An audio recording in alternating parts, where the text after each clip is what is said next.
My name is Ben Sverge. I'm a second year here at the School of Forestry.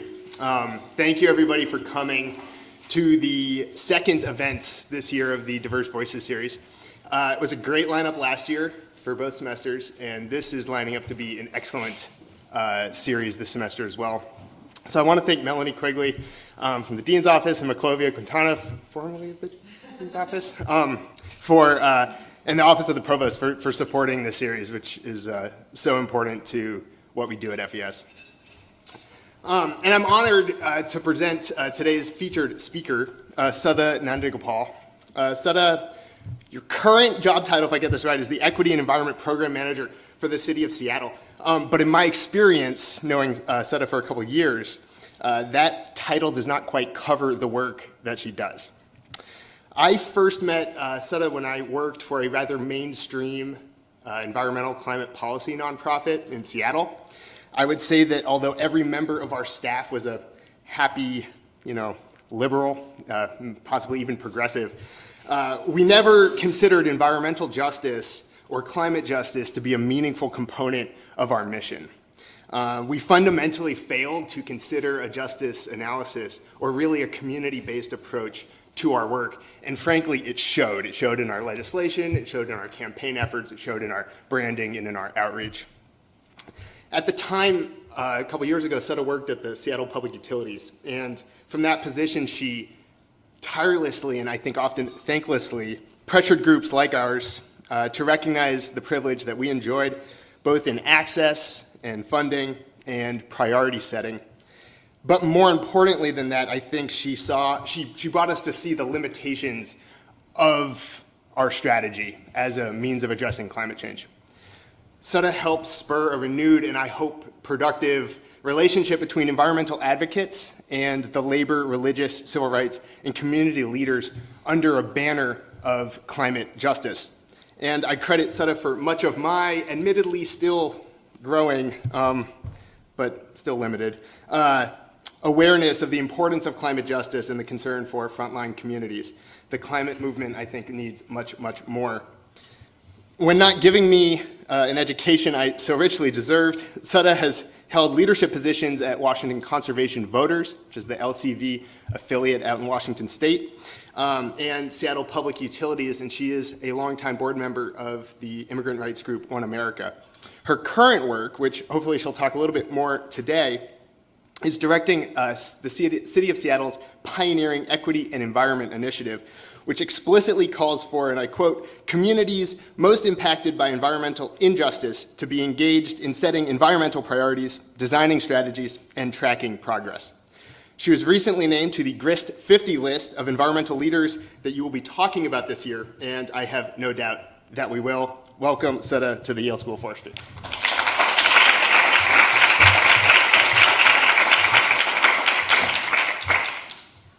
Okay, let me see if I get the right switch here. Can you all hear me? Is that actually on? Oh, there we go. That's the sound of a mic working.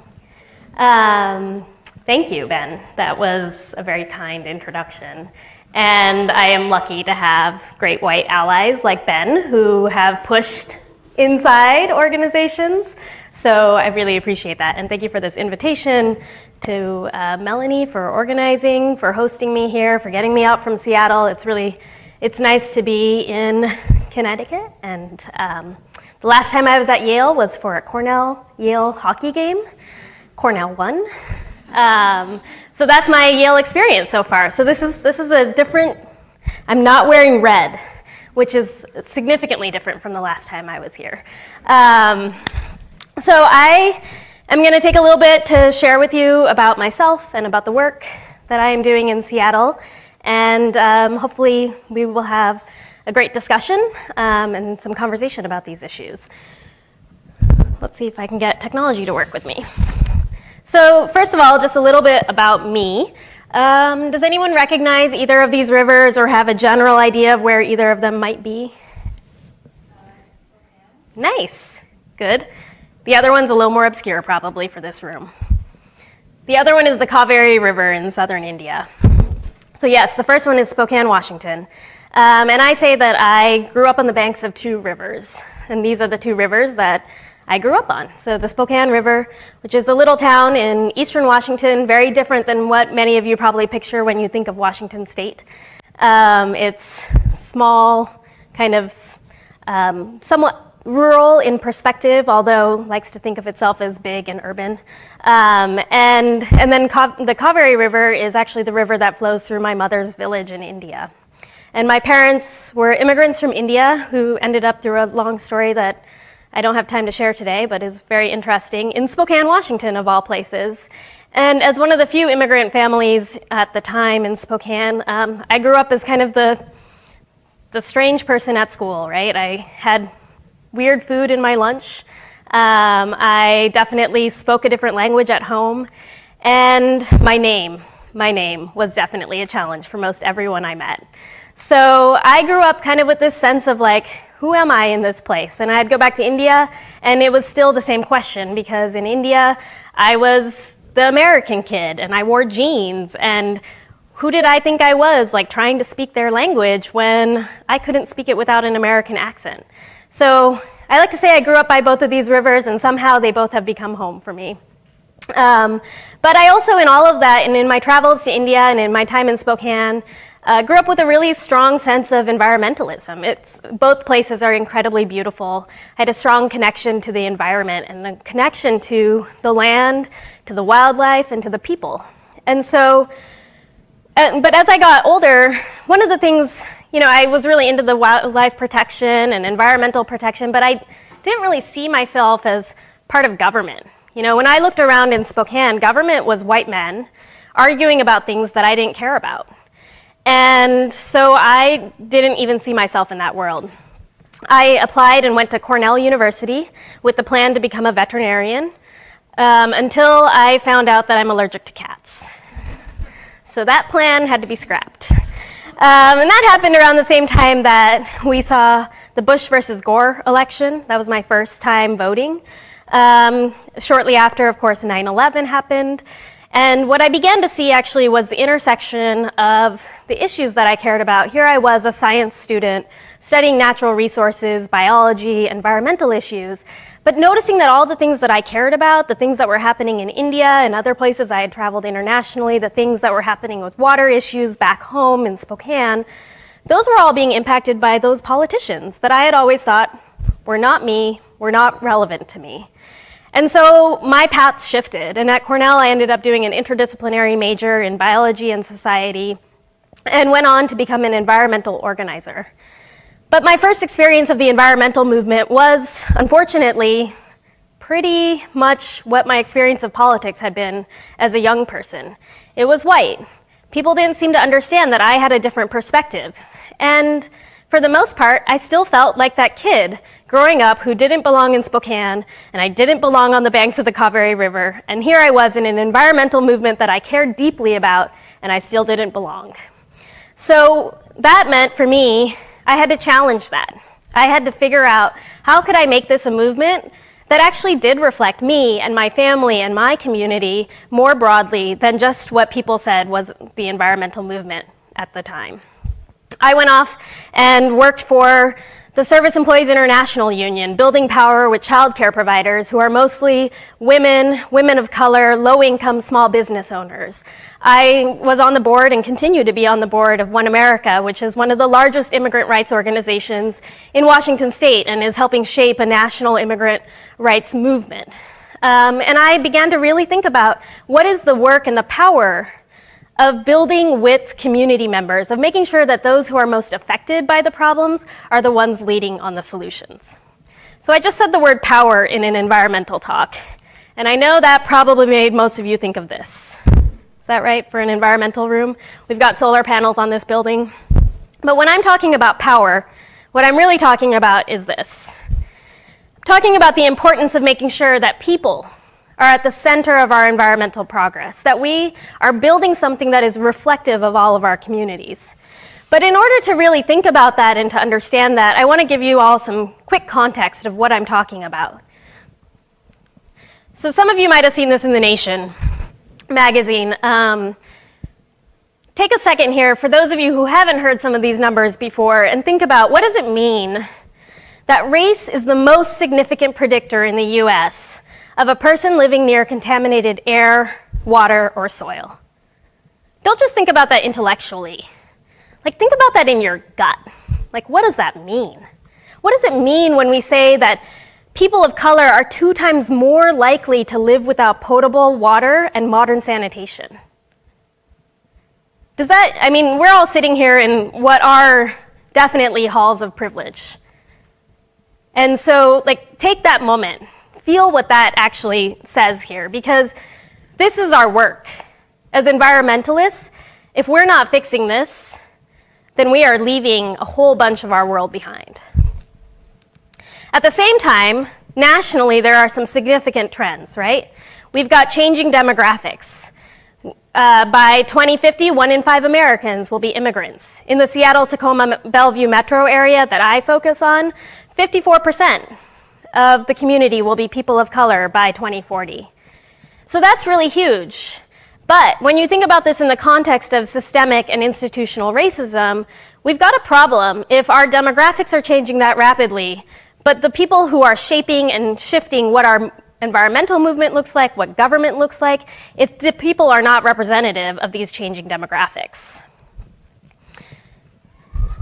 And if you don't know the terms institutional or systemic racism, since I don't have time to go through those in great detail, what I would point you to is Race Forward. It's a great organization. They have lots of really short, informative videos that can help you kind of understand some of that terminology. The other thing in talking about power, here we are at Yale, networks, right? Networks matter quite a bit. And yet, research shows that white people primarily have networks of other white people. People of color tend to have networks that include more diversity in their networks. But if you think about an environmental movement, it probably looks more like that top bar than it does like that second bar. And that has some pretty significant impacts for how our environmental movement is shaped and who's leading the movement. I mean, the room here is much more reflective of the demographics of our communities right now. But if you were to sit in an environmental policy meeting or meet with a number of environmental organizations, chances are this room would be a much wider room.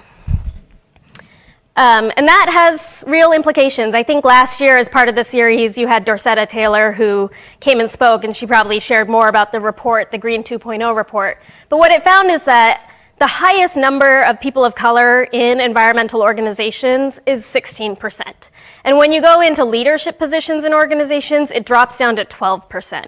So that's really not keeping up with the trends, it's not keeping up with where our communities are, and that creates a huge number of challenges in terms of what problems are we identifying, what assumptions are we challenging, and how are we designing solutions? Let's see if I can make this play. All right, we're going to... Okay, so this is a city.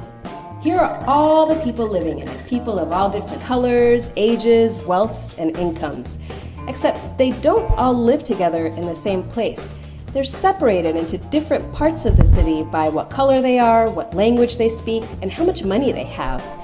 And those different parts of the city look quite different. The parts that are whiter and wealthier tend to have green spaces, grocery stores with nutritious organic food, and of course the money to buy it, and are often far away from pollution-emitting freeways. The parts that are poorer and more diverse tend to have industrial sites, heavy-duty diesel-polluted ports and highways, and hazardous waste, all things that the city relies on to run properly, but that heavily pollute the air and water. And even if they had those grocery stores with nutritious organic food, most residents there couldn't afford it anyway. How did this happen? Well, this segregation can be traced back to race-based zoning and housing policies, but it wasn't always as deliberate as plain old racism. Some separations can simply be traced to poor land use planning. And as a result, these residents of the same city live very different lives. Say the city realizes it has an emissions problem. It comes up with a plan to reduce air pollution, plant more trees to suck up the carbon, or start a cap-and-trade program. But those trees get planted in the neighborhoods that are already green, and the factories that are spewing toxins into the air just buy more carbon offsets and keep spewing their toxins. The benefits of these programs are enjoyed by the communities that are already doing just fine, and the communities that were hurting most from all that air pollution, well, they're still hurting. This isn't just an imaginary city, this is the story of real cities all across the US where people might live in the very same area code, but their race, ethnicity, or wealth and income bracket causes them to experience wildly different quality of air, water, and life. In fact, it can even mean that they also experience different deaths. That's how serious this stuff is. This kind of inequity expands far beyond cities, too. Rural areas are full of commercially valuable resources like oil and coal, and they're also home to indigenous and low-income communities. But when those resources are extracted, those communities don't see any of the money, and they end up with all the air and water contamination that's left over from the extraction. And we even see this injustice on a global level, like in small island nations that are forced to directly confront the consequences of rising sea levels, but haven't played any significant role in the industries that are causing climate change. These peoples are sometimes forced to flee their homes because their land is literally going underwater. But the very states that did play a hand in creating climate change don't have migration policies to accommodate them. So when we talk about environmental justice, we're talking about how we can try to break down and reimagine a system that's built up on these inequities.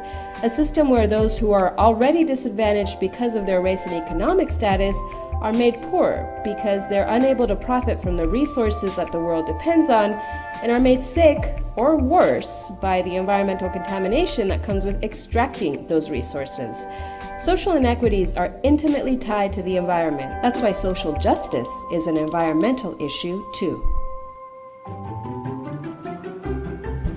All right. So that video actually just was the full synopsis of my talk. So we're done. But I think that's just it's a little bit more of a playful way to introduce what the Equity and Environment Initiative is really taking on in Seattle. It's both the questions of who has burdened the most or been burdened the most from environmental inequities, but also where do benefits tend to go and how does that play out in a system. And so I'm going to dig into Seattle a little bit as a case study and hopefully help you understand kind of how are we as a city taking all of the things that I just introduced to you and thinking about what does city leadership look like? What does city action look like when it comes to advancing environmental justice and creating a new environmental movement? So when you think of Seattle, I don't know how many of you think of Seattle that often, although perhaps someone who's familiar with Spokane does. This is probably the most quintessential image of Seattle. Would you agree? Rainier too. Oh, okay. I've missed Rainier. You're right. But the Space Needle. I couldn't do both Rainier and the Space Needle. So, so Seattle is known as this beautiful, sustainable city. We have mountains. We have the Puget Sound. We have Lake Washington. It is known for being a city that is great for hikers, for bikers. If you want to be outdoors, Seattle's your place, especially if you like rain. Seattle also, though, like that Grist video said, has another side. This is another view of Seattle. It's one that we don't often share in big presentations about Seattle, but this is a pretty classic view of Seattle as well.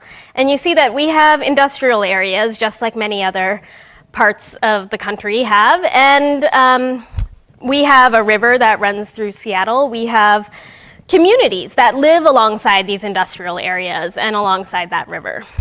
And so like the Grist video mentioned, because of historic practices, because of the way land use planning and where communities have ended up living works, Seattle ends up with a series of issues that are very similar to the environmental justice challenges across the country.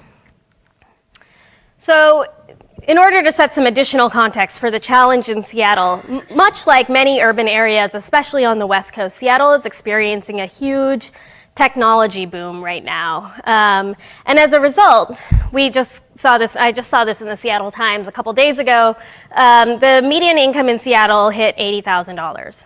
Now, that would be notable if that happened just because we increased the minimum wage in Seattle, which was a huge win, right? We have increased minimum wage, $15 an hour is happening in Seattle. But this wasn't a raise for a bunch of people that got them up to $80,000, right? This is because we have a huge number of people coming into Seattle who are making $80,000 and up.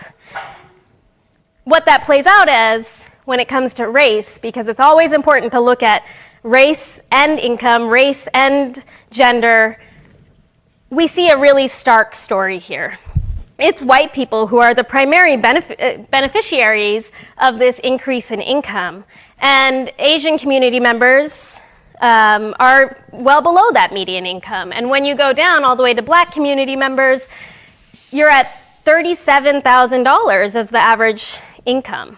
So that shows you why we keep looking at race when we are looking at the issues that Seattle is facing. It also presents a really key challenge for the environmental movement, a movement that has historically relied upon working with and connecting with people who are higher income individuals.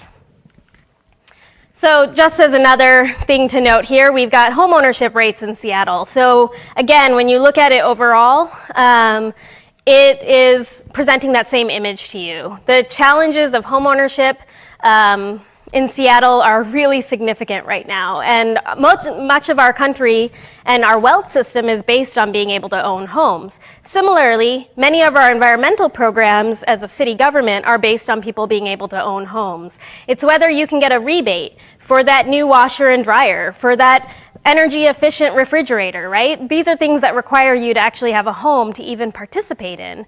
And yet, we have a huge inequity when it comes to who even owns a home, which means we've already narrowed our audience down to an audience that is primarily white, as opposed to representative of all of our communities. Similarly, we have some real challenges in our communities. So we have food deserts in neighborhoods that are heavily populated by people of color. In King County, food hardship is growing most rapidly among Latino community members at a pretty high rate. The increase was from 27% to 41% over a span of just a couple years. These are some of the things that the Grist video also mentioned as problems in other cities, right? That major roadways, 40% of the heaviest roadways are in what we call equity and environment focus areas. These are areas where our communities of color and our lower income communities tend to live. Similarly, there's a 48% higher asthma risk in these areas. The Lower Duwamish Waterway, this is named as a Superfund site, which is EPA's designation of a highly toxic site that requires cleanup. It's part of a 10-year cleanup program. 58% of the population that lives within 1 mile of that Superfund site are people of color. Coal and oil trains, nearly 40% of the residents living within 1 mile of the impact zone of these coal and oil trains are people of color. So that's all hard data, right? And it kind of gives you this like a little bit depressing, pretty stark example of what's happening in Seattle. But what we also wanted to make sure, and one of the things that we do in our work, is understanding how community members are experiencing different aspects of the environment.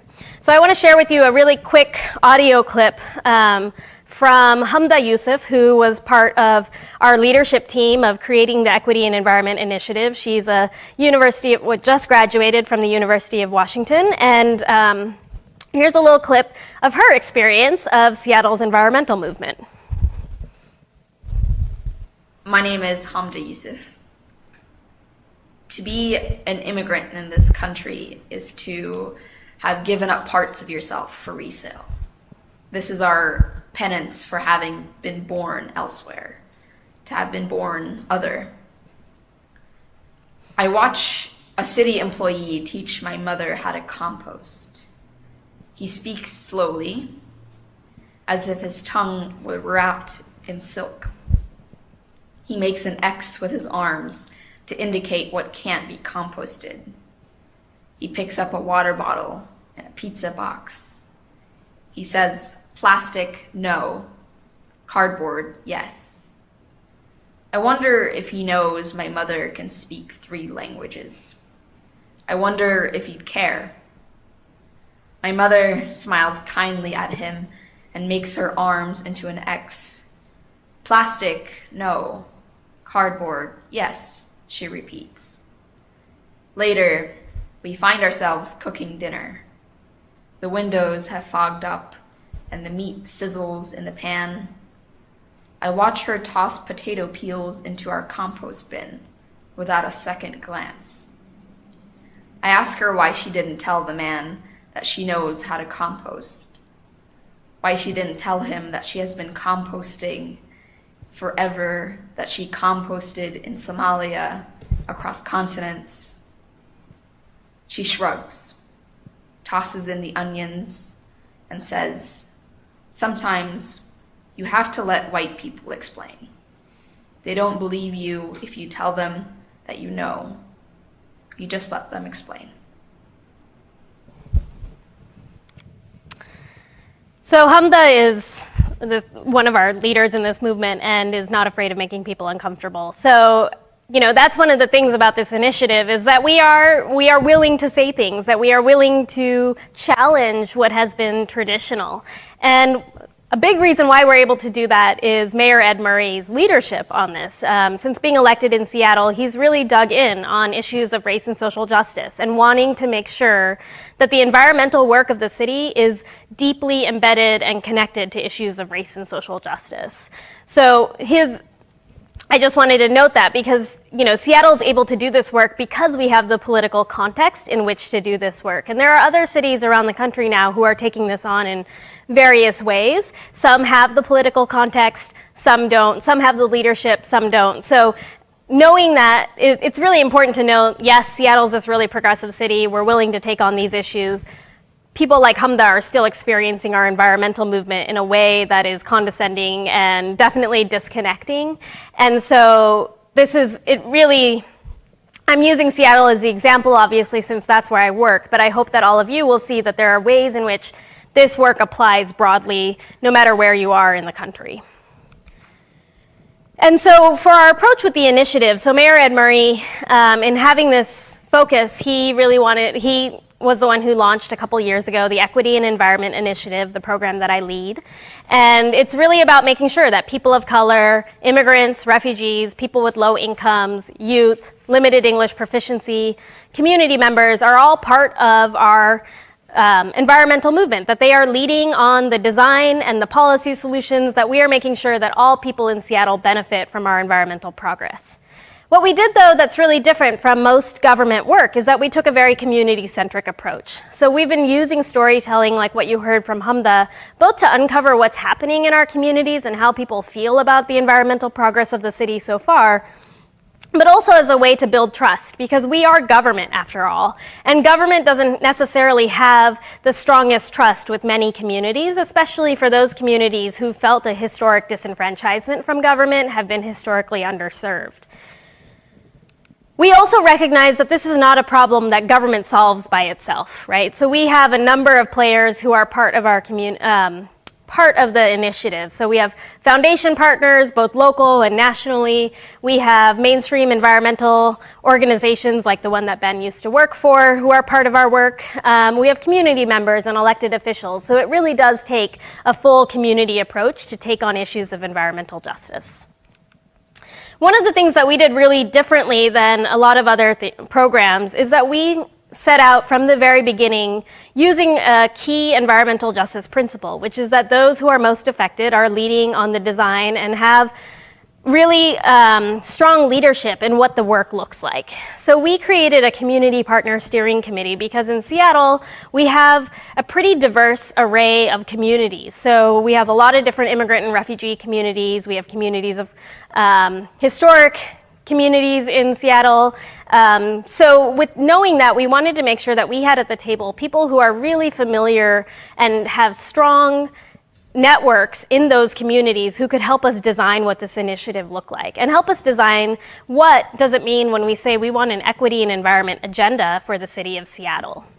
And so we put together an all people of color steering committee, and they were actually like the brain trust behind this initiative. So I was lucky enough to get to facilitate this amazing group of people, but really a lot of what you see and the work of this initiative has to do with the fact that we have this incredible community of leaders who are helping shape and carry forward the work of this initiative. So through the partnership with this Community Partners Steering Committee, we not only engaged community members in a whole wide variety of conversations, we also engaged directly with government, other city departments.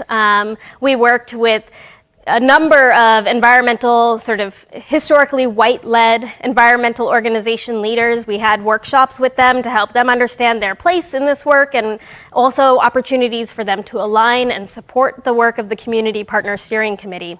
The steering committee brought a huge amount of creativity to this process. So I don't know if any of you have ever been part of government outreach efforts, but they usually look something like this.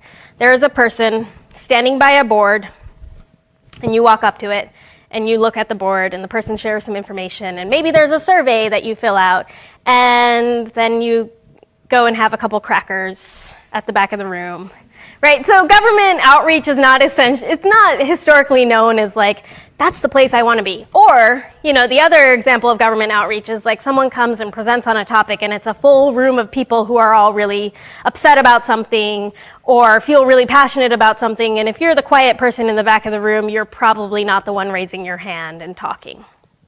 So we said, okay, community partners. We want to actually hear from our community members. We want to actually have conversations. We know that there's going to be language challenge, but there's also going to be cultural challenges. How do we get in there with folks?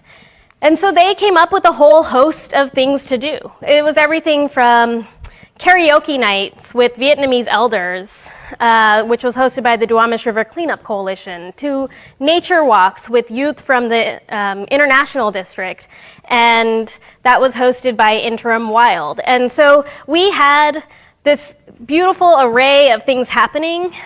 We had the Latino Community Fund doing one-on-one conversations with Latino small business owners to have conversations about what would be effective or useful, and to make sure that we had broad community ownership of the agenda that the Community Partner Steering Committee was drafting. And from that, we heard amazing stories. So we heard from people of color that yes, there are real challenges in these communities, but there are also communities that have really rich cultural anchors, that these communities have strong assets. And community members said repeatedly to us, don't just come and fix us. We don't need you to fix us. We want you to partner with us. Because we know that if we are given the resources and the partnership, that we can actually solve these challenges together. That we care about climate change. We don't call it climate change. We call it air pollution. We are dealing with the same issues, right? But we aren't necessarily talking about them in the same way. So we had a number of people of color who also shared that they don't necessarily want us to just talk about environmental justice as its own slice of an issue, right? That we want to connect the dots between issues of environment and education, issues that are impacting our communities like safety, and in Seattle, anti-displacement, right? So as the cost of living in Seattle goes up, as it becomes harder and harder to access a home or have an affordable place to rent, that people of color want us as environmentalists, that we should all be partnering together to think about, are there environmental solutions that can actually help people have access, that can help keep costs from going up in communities? Can we make sure that, for instance, we don't just invest in a community and do all this beautification and have people who live there currently move out of that community? So this was just a fun one.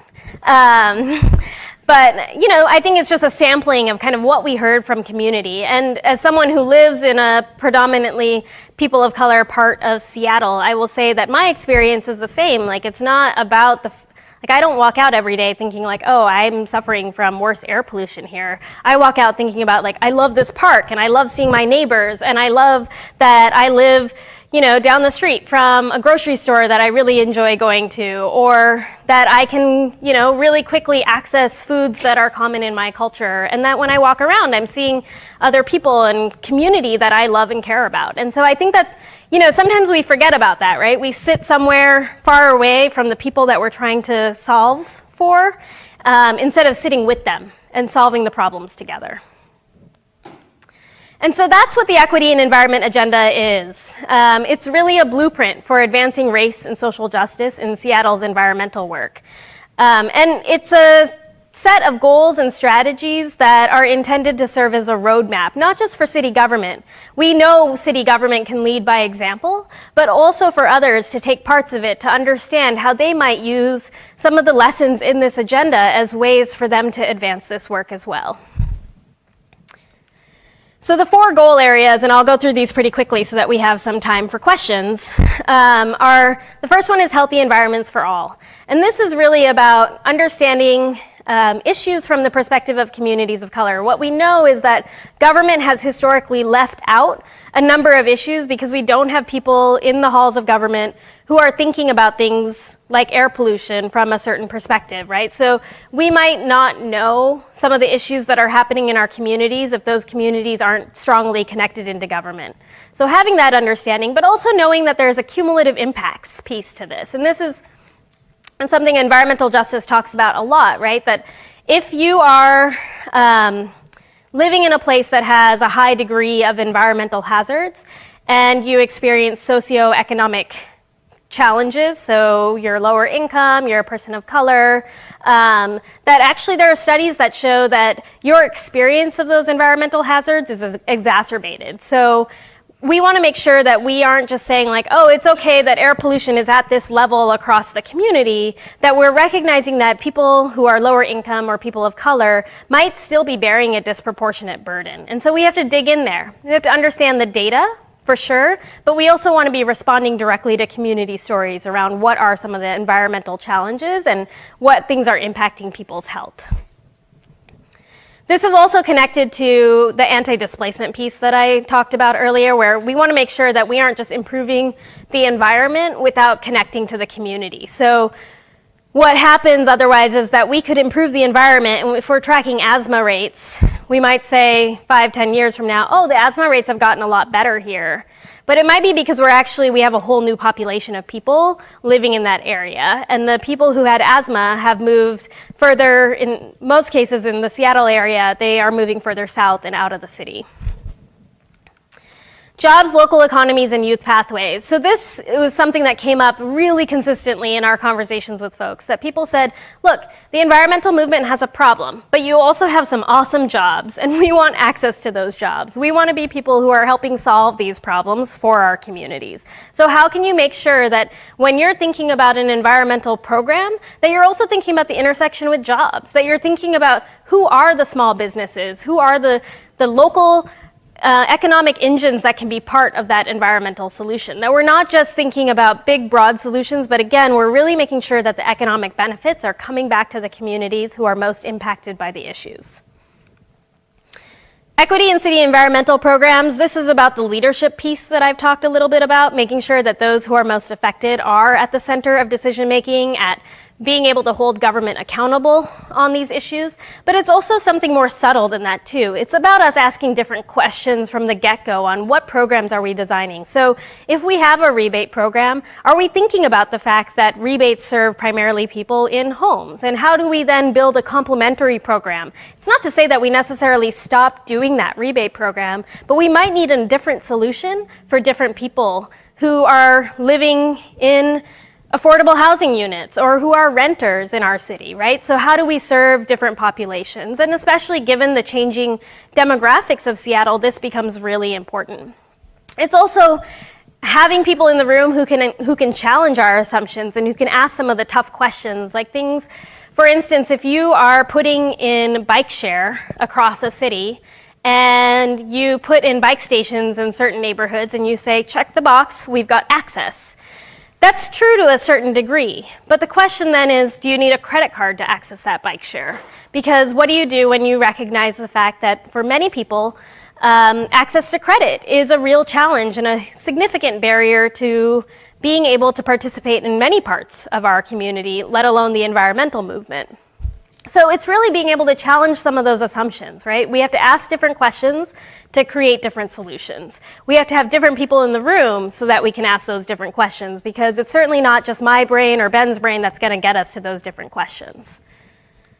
And then the final one is around environmental narrative and community leadership. You saw this already a little bit, where we're really centering and highlighting the voices of our community members, of people of color in the work of the environmental movement, to make sure that people recognize that being an environmentalist is about being Hamda, it's about being me, it's about being Ben, it's about being Melanie, right? Like that this is what an environmental movement looks like.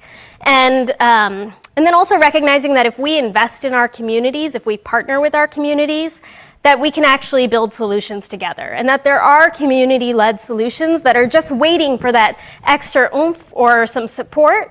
And most of the times, actually, they aren't waiting. They're going ahead and doing the work. So we as government can get together and align with that in order to make sure that those solutions move forward and that we are really building a robust environmental movement. The agenda finishes with 8 community-identified actions for advancing environmental justice in the region. And I'm not going to have time to go into these, but if you look online, you can see them. And these are really powerful leadership opportunities, not just for government, but also for community and philanthropy and our allies in the historically white-led environmental organizations to approach and to figure out moving forward.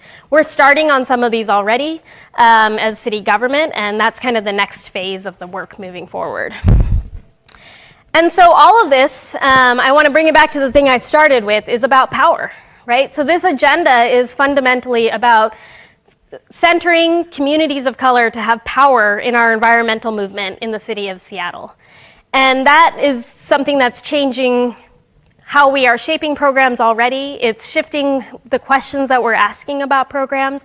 And the work of the initiative moving forward is really about, what does that look like now? How do we build programs together? So we have this agenda, it has strong community ownership, but it's really in the work going forward that we'll know, what does that all really mean? And what does it look like when you build power with people of color, when you build an agenda together across communities? We've already changed sort of what the dialogue in Seattle is, so now it's the question of changing what policies and programs and all of the next steps look like. So that's the bit about the Equity and Environment Initiative. I think with that, we will open it up for questions.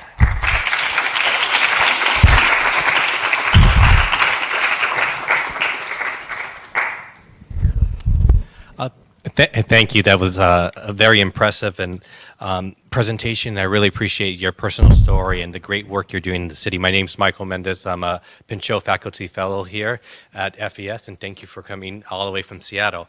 Again, I found impressive about this really community-based initiative, particularly the forming of this diverse social environmental movement, putting forward equity and justice issues and sustainability and climate policies. I wanted to ask you 2 questions about the culture of bureaucracy within the city of Seattle. How are some of the kind of existing staff members, particularly the ones that are focused more on the business as usual approach, integrating some of this justice? It has been difficult and challenging to get them to think more holistically and than what they had before.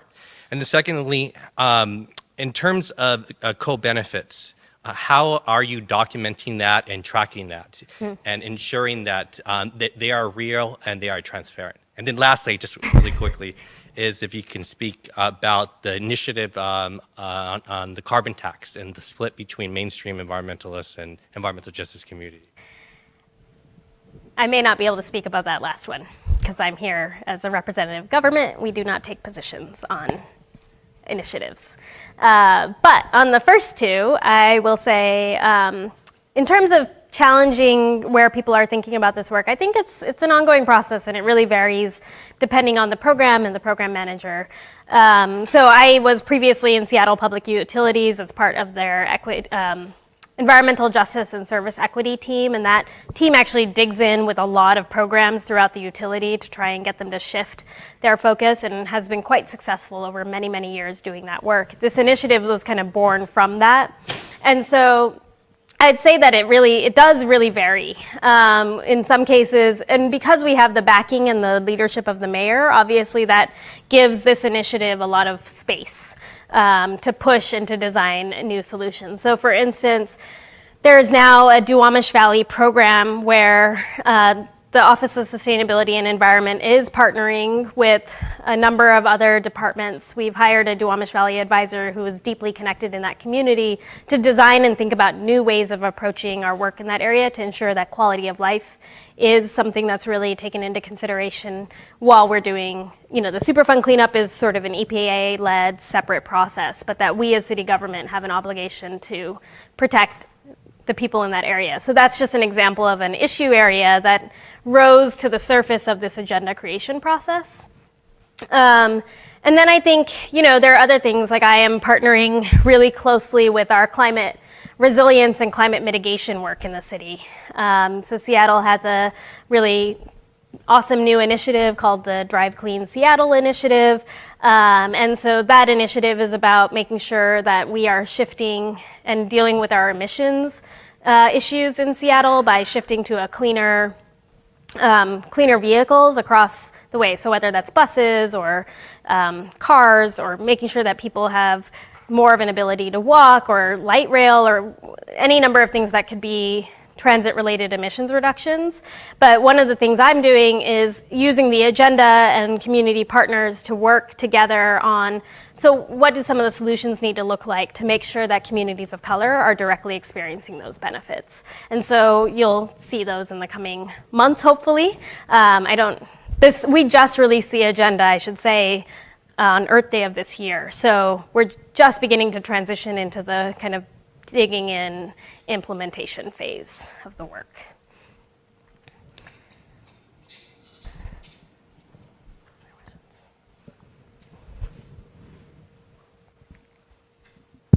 Thank you again for being here and for this really great presentation. I enjoyed hearing that. I have a couple of, kind of following on Michael's questions, a couple of questions kind of about how your role is structured and kind of how some of the community leaders' roles are structured. As someone who is in environmental equity work myself and has experienced some of the institutional challenges. Right. So one thing that I'm curious, it's really awesome that the mayor of Seattle is so supportive of this work, and it's so instrumental to have visionary leadership in this kind of work. I'm wondering how your role is structured in it, and if you have staff that work under you or very closely with you, because it's a huge lift what you're doing.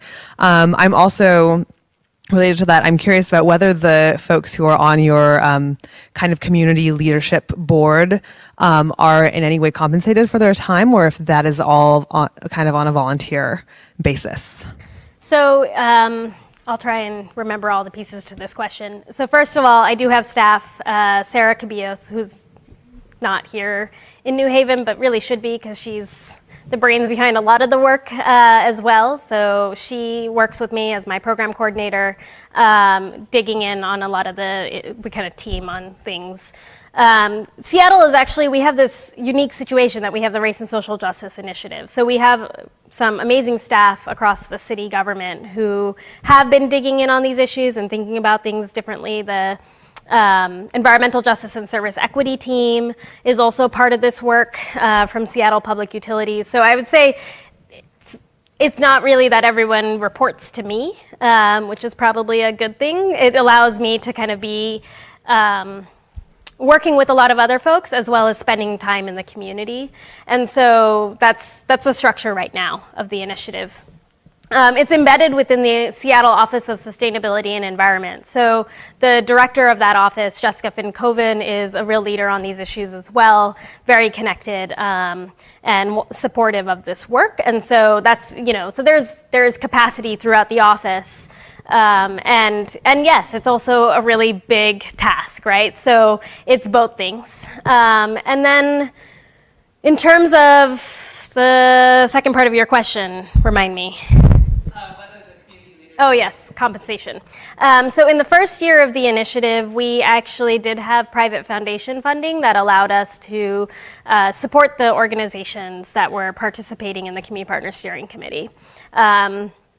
As we move forward, we are trying to think of what does that structure need to look like, and how do you do that in a way that makes sure that those resources are going to the right communities and to communities of color and those who are most affected and the least able to participate in these processes.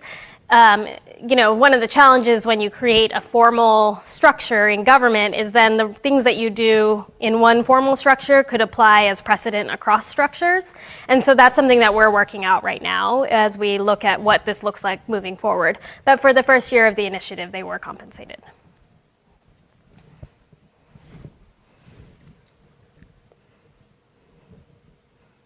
Hi. Is this working? Yeah. There you go. Thank you for being here. So I'm participating in the drafting process of a climate action plan here in New Haven. So this is like a city-led process. But I'm a little bit curious about which institutions and organizations, especially in communities of color, that your process connected with.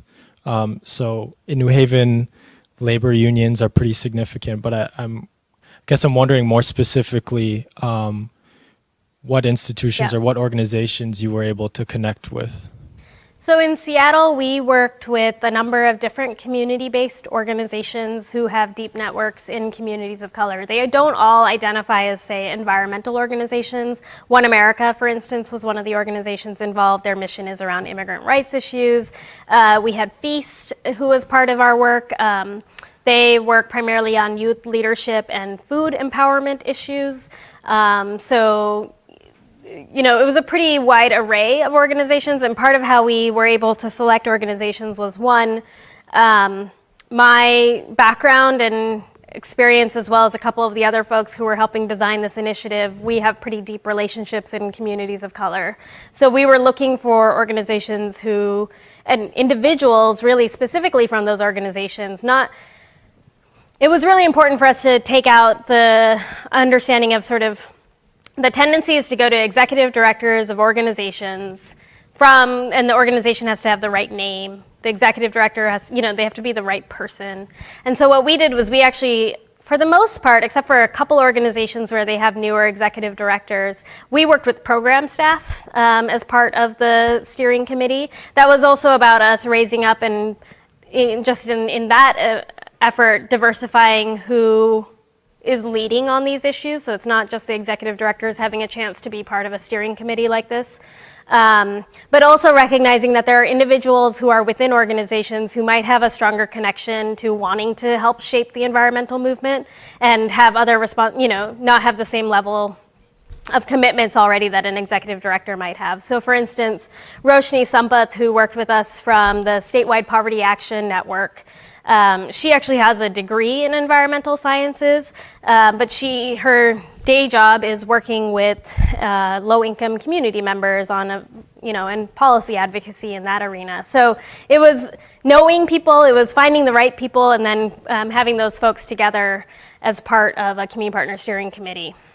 And so there's unfortunately no clear example. We also did outreach to labor community members, and they will continue to be partners with us. Labor in Seattle is partners with many of the organizations that are part of our community partner steering committee, so we were able to bring a pretty strong worker focus into the work as well.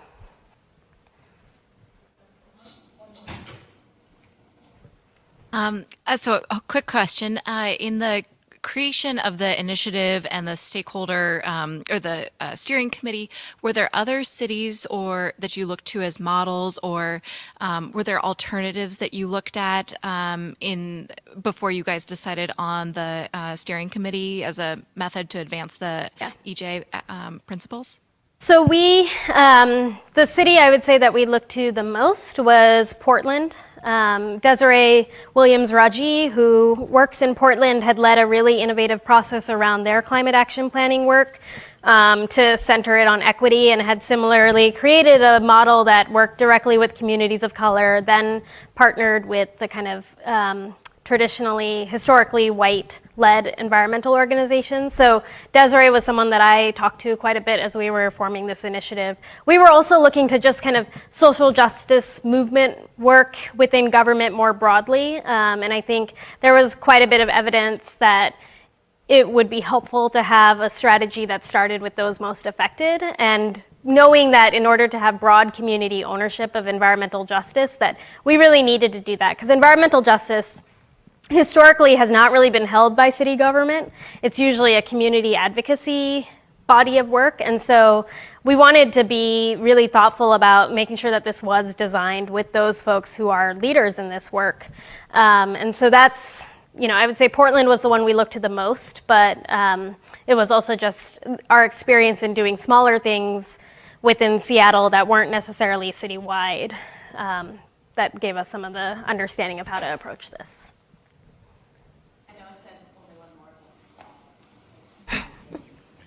Hi, I'm Brad Gentry. I'm one of the associate deans here.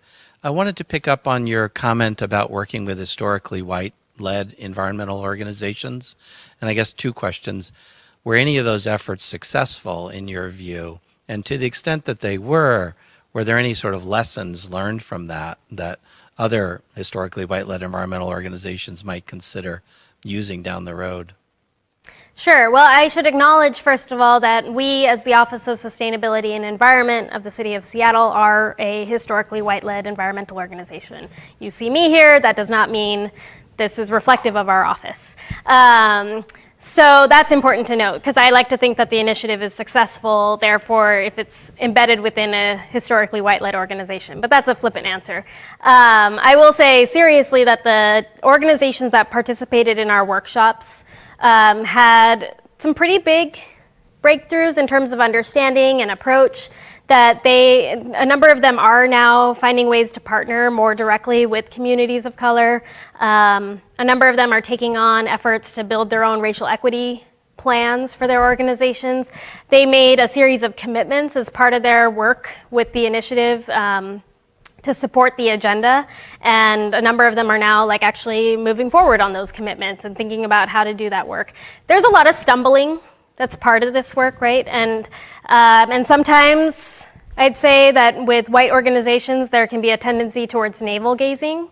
And so to the extent to which my role and those of the Community Partner Steering Committee is to continue pushing folks and saying, come just partner with us, stop trying to think about every single perfect step that you can take. That's really important. Now, in terms of lessons, I actually think that's one of the big lessons for a lot of folks, and people have to experience it themselves, but perfection is the enemy of the good. But there's a tendency when it comes to racial equity work, especially, for people to want to be perfect. And so the ability for some of these white organizations to begin to explore partnerships, to figure out what this work looks like for them, I think has been really important.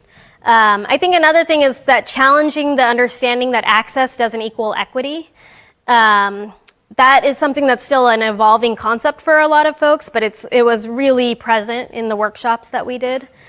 And then also just even broadening the scope of what we say is environmentalism, right? So for people to understand that these 4 goals are now really part of how Seattle is approaching environmental issues, I think is a key learning, but also is a real struggle and challenge for people. And it's something that, I think I'm working and having conversations with people about that on a daily basis, and that I think will be much of the work as we continue this sort of new movement approach to environmental work, both within city government but externally, is really thinking about how do you help an environmental movement become focused on power and shift to that mindset.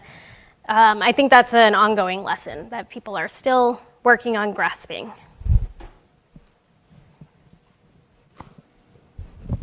Thanks. We have a little reception. Yeah. So stick around, chit chat, and thank you very much. Well, and thank you all so much.